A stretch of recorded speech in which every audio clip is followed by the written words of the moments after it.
Low quality fans of a high quality Bruins team. I lived. I made it. It's been 2 weeks. I am greatly disappointed in myself and just the situation. But I could give you a bunch of excuses, but they're just that. They're excuses. I got sick and it knocked me on my butt. I'm still not normal. Like, I'm out of breath all the time.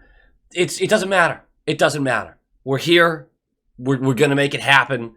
It sucks it's been 2 weeks, and I'm not happy with that. So going forward, we're going to obviously try to prevent that. We're going to talk about priorities. Look, we keep talking about the Bergeron and Krejci stuff, and we're going to get to that. The Zacha signing, Pastrnak extension.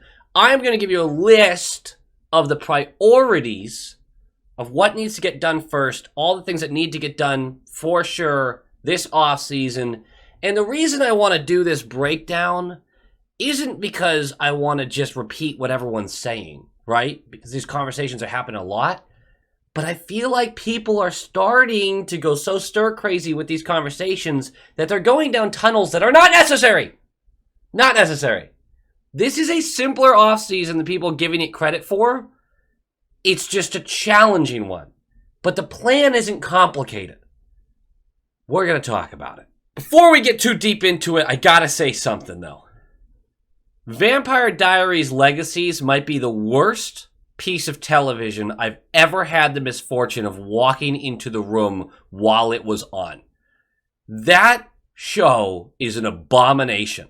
And the only reason I'm aware of it is because it's been on in my house way too much lately because I've had a sick household and it is terrible. Awful. I didn't like the original Vampire Diaries. I've seen a bunch of those shows too for the same reason. But they're nowhere close to as bad as Legacies. It needed to be said. It needed to be said. I'm not even going to say like, comment, subscribe because I've been gone for 2 weeks. I don't deserve that shit.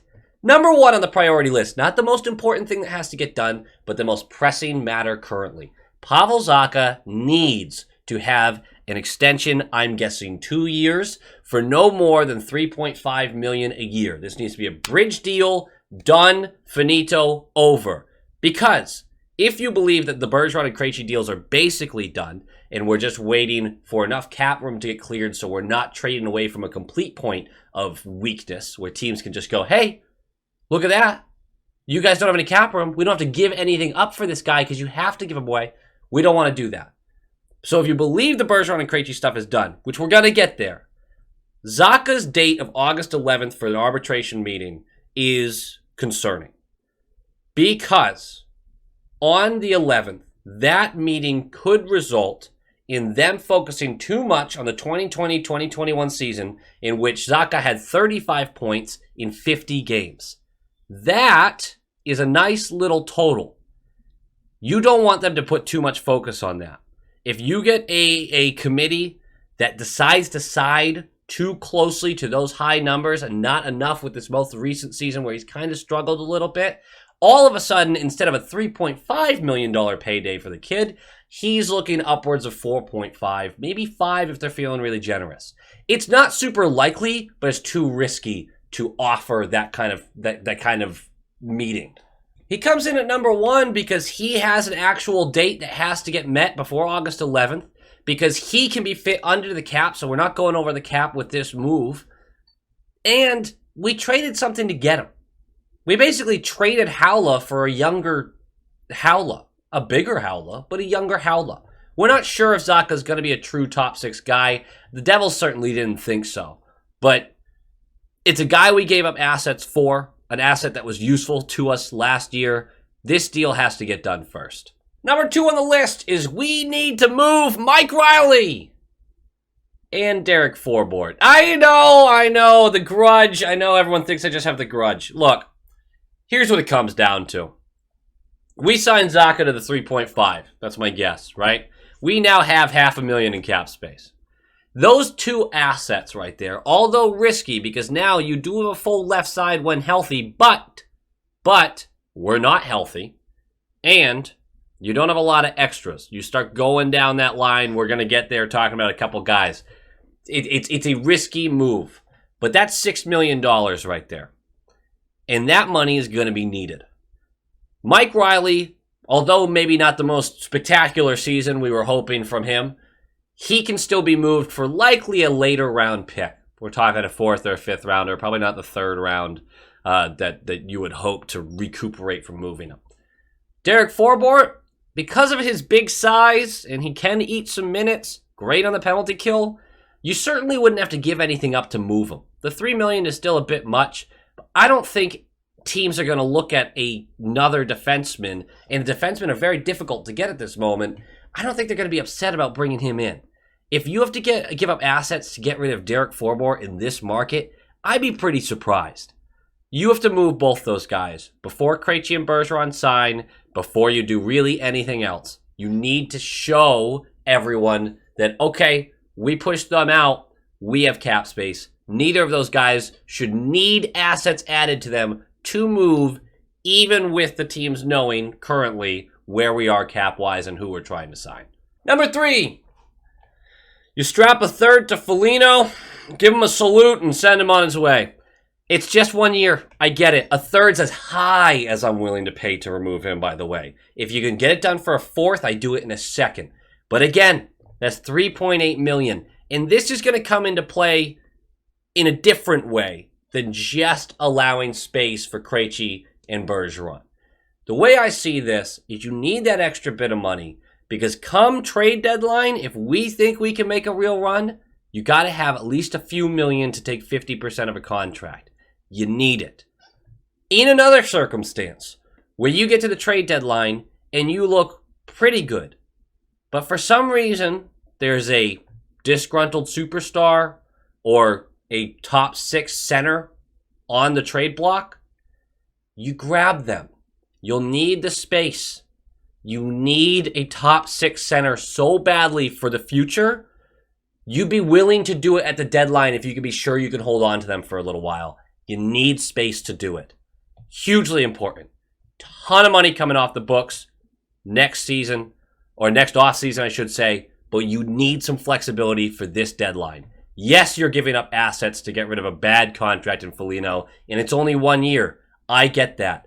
I don't think you save enough by putting him down in the minors, and I think you send the wrong message to the team by doing that. I think it's a lesser blow to the locker room vibes trading him than it would be burying him in the minors.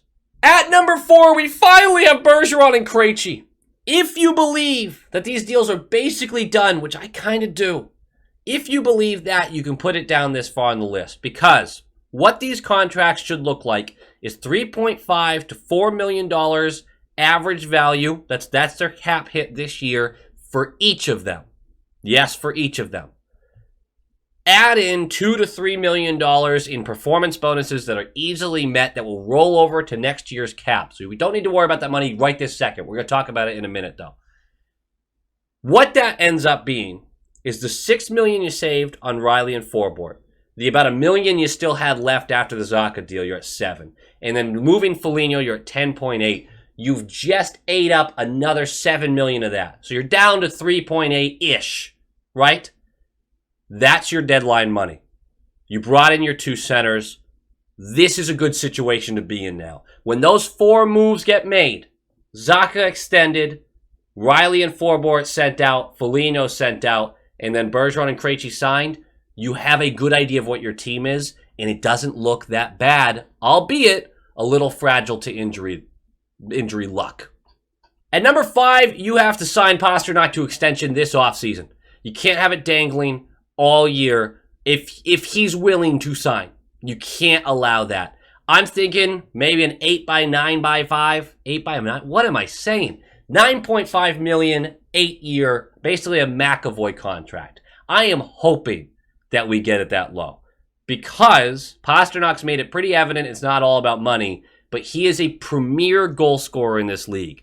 And if you want it, I know Pasta has his bad moments too, but he, as frustrated as I get with him, with the turnovers and the crazy plays, he puts the puck in the back of the net better than anyone on this team. And we don't have a lot of that. He is worth every cent of a 9.5 and higher. That is what you need to sign him to. Not to mention, you never win a trade when you trade a guy like that. You never win it. Buffalo might have won the Eichel trade, maybe, but it's so rare to win a trade when you're the one trading the superstar. I don't know with the Buffalo thing. That's just kind of like, well, Krebs is looking good, and it's fine. I'm worried about trading a guy like Pastrnak, and we're going to look back at it as a bad deal, no matter what happens. Number 5, extend the guy. Number 6, and the last thing that has to get done this offseason, it's not, I guess it doesn't have to, but I want it to. Swayman will be an RFA next year. Sign him to a bridge deal extension right now. If you can get him for 2 years, $3 million a year, he's still a developing goalie, he's still very young for a goalie in this league, you do it, and you hope he takes it. Because if that bridge deal is all of a sudden going to be 5.5 after he has an awesome season, I mean, you got to remember, he plays top 10 in Calder voting this past year. His numbers were really good for sections of the season. If he puts together the majority of the season with those kind of numbers, the price skyrockets. But it still has to be a bridge deal because he's a goalie. He's a goalie. We're spending $5 million a year on Ullmark, a deal that I still think is a decent one. This year he has a lot to prove on that, though. You don't want to be that team that's all of a sudden at 10.5, $11 million on goaltending when we're already stressed up against the cap because our defense is well paid and our wingers are well paid. There has to be an area that you save a little money. Swayman, get him signed to an early extension, 2-year bridge deal. You can always push an extension for that last year when you know that, all right, he's working his way through this. We're going to love to keep him for a long time. You're not risking anything by doing a bridge deal with him. Absolutely not. So where does that leave us? So we talked about the 3.8-ish million in cap space, right? What this leaves us with at the deadline is actually a little over 4.5 million because Wagner is going to get buried once again in the AHL. So it's going to free up a little more room. So you're somewhere under 5 million in deadline space if you make all these moves. Your lineups look like this when fully healthy. Marchand, Bergeron, DeBrusk. Makes sense. We all know what that looks like. Hall, Krejci, Pastrnak. Again, we're just hoping Krejci comes back. We're assuming. Zacha, Coyle, Smith. That might be a really interesting line, especially if Zacha uses his weight. There's been criticisms about how well he uses that weight. He could be a tough character, a more intense Frederick. I don't know. We'll see. Your fourth line, Frederick, Nosek, Steen. You're going to be backed up by Lindholm, McAvoy, Grizz, Carlo, Zaboral, Clifton. And then you have Ullmark and Swayman in net. Your young guys stepping in during injuries, and obviously, start of the season, that's not how the lines are going to look. But you have Studnicka, Beecher, Liesel, Merkulov, Ashan, Callahan, Berglund, Mast. Those are all your... Mast is a surprise one. I don't know if we've talked about him much. It was right around when I was getting sick that he signed his ELC very surprisingly, very early. Was a very raw prospect, and he wasn't really on my radar for getting an ELC this quickly. So it's certainly interesting. But that's a pretty decent lineup. Your top 4 is one of the best top 4 in the league, if not the best. Your top 6 is competitive, to say the least. You worry about guys taking steps forward on the bottom 6. But I'm taking that.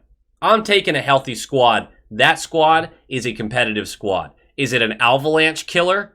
No. No, it's not. But, I mean, there's no possible way we can put together... I don't think anyone in the league can put together an avalanche killer. So maybe that shouldn't be our line. What that also means, and I think this is interesting to talk about, the following offseason, right? A lot can change. We don't know what the deadline's going to look like. But what we will know for sure if we made these moves, you have Pastrnak, Hall, Marchand, Coyle, DeBrusk, and Steen under team control for the offense in 2023. The main other piece that you have to think about signing would be Frederick. I know. You're doing okay. McAvoy, Lindholm, Carlo, Grzelcyk, Zaboral under team control for the defense next offseason. That's a really good start. Swayman and Ullmark under team control for goalies. Again, that's assuming that bridge deal got done, that number 6 item got done. What that means is your top 4 defensemen, your goaltending, and your top 6 wingers are decided. Your bottom 6 is almost non-existent, almost. You need to fill that in. You hope that you hit on a couple young guys that can do bottom 6 time, and you hope that you hit on one top 6 guy in your own system. The offseason becomes about finding a top 6 center. Now, we're way ahead of ourselves, but it's an interesting conversation of how this plan affects the following year. And I think it affects it again by simplifying it. If all those moves are made, rather than the $24 million or whatever we're scheduled to have, with the Pastrnak extension, Zacha deal, and the Swayman deal, you're actually down to about $10 million if Bergeron and Krejci have eaten up about $4 million in bonuses that had to roll over a year. With $10 million to get a top 6 center and fill in the edges and the bottom 6, it's going to be tough. It's going to be tough. But it's not impossible to do. You got to hope someone's available and wants to come to the Bruins, and you got to hope you have 1 or 2 guys really step up internally. Liesel can come in on the wing. That's great. If Zacha turns out to be a real middle 6 center, that's huge. I mean, there's things that have to go right. But this is the type of plan that will keep the team competitive into the future. How competitive? That remains to be seen. And again, a lot could change. We could have a cap that jumps up a little bit. It certainly will in the next few years. We could be in the middle of a full rebuild by the time the trade deadline comes around. It could go either way. But if the goal is to stay competitive, the 6 items I listed, and keeping your eye on any center, even at the deadline, if they're available, you find a way to bring them into the building. Because you need him for the future. Tomas Hertl. We can't get Hertl. I'm just gonna say it till the day I die. Alright guys, that does it for me. Like, comment, subscribe. Wait, I didn't deserve that. We already talked about that. I don't deserve that. But hey, go Bees. Go Bees!